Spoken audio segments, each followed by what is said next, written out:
Chingrighata metro প্রকল্প নিয়ে বহুদিনের জট অবশেষে খুলতে শুরু করেছে। সুপ্রিম কোর্ট তীব্র ভৎসনা করার ৭২ ঘন্টার মধ্যেই কলকাতা পুলিশ মেট্রোকে কাজ করার অনুমতি দিল। যে কাজ আটকে ছিল মাত্র কয়েকশো বর্গমিটার জায়গার জন্য, তা এবার এগোতে চলেছে নতুন সময়সীমা মেনে। নিউ গড়িয়া থেকে বিমানবন্দর পর্যন্ত অরেঞ্জ লাইনের শেষ অংশে এই কাজটি অত্যন্ত জরুরি। রাজ্য বিধানসভা ভোট মিটলেই শুরু হবে কাজ।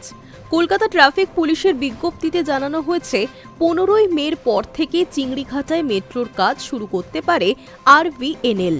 প্রথম দফায় কয়েকদিনের ট্রাফিক ব্লকের অনুমতি দেওয়া হবে, পরে প্রয়োজন অনুযায়ী আরও দিন বরাদ্দ করা হবে। RVNL জানিয়েছে, বর্ষা শুরু হওয়ার আগেই তারা কাজ শেষ করতে চায়। ৩৬৬ মিটার লাইন জোড়া লাগলেই নিউ গড়িয়া কলকাতা বিমানবন্দর অরেঞ্জ লাইনের কাজ সম্পূর্ণ হবে। চিংড়িঘাটা মোড়েই এই অংশটি আটকে ছিল। কলকাতা হাইকোর্টের নির্দেশকে চ্যালেঞ্জ জানিয়ে শীর্ষ আদালতের দ্বারস্থ হলেও তাতে কোনো সুরাহা মেলেনি রাজ্যের। উল্টে মামলাটি ফের হাইকোর্টেই পাঠিয়ে দিয়েছে সুপ্রিম কোর্ট।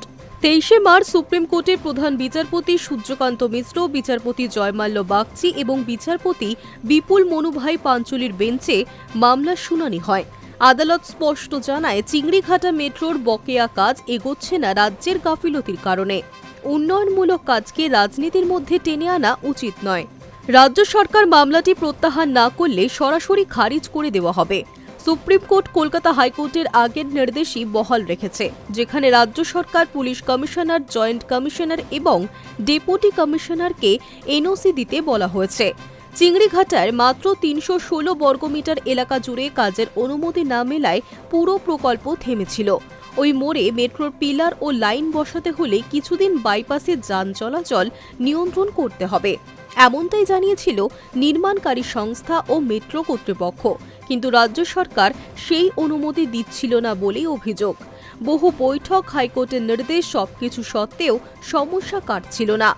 অবশেষে সুপ্রিম কোর্টের কড়া মন্তব্য ও নির্দেশের পর নড়েচড়ে বসেছে রাজ্য সরকার। বিজ্ঞপ্তি জারি করে অনুমতি দেওয়ার পর সম্ভবত বহু প্রতীক্ষিত চিংড়িঘাটা মেট্রোর কাজ ফের গতিতে ফিরবে। নিউ গড়িয়া বিমানবন্দর মেট্রো সাধারণ মানুষের জন্য অত্যন্ত গুরুত্বপূর্ণ। প্রতিদিন হাজারো যাত্রী এই লাইনের সুবিধা পাবেন। চিংড়িঘাটা ছোট একটি অবরোধই এতদিন বড় বাধা হয়েছিল।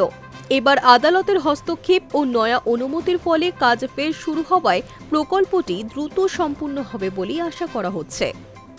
High news network.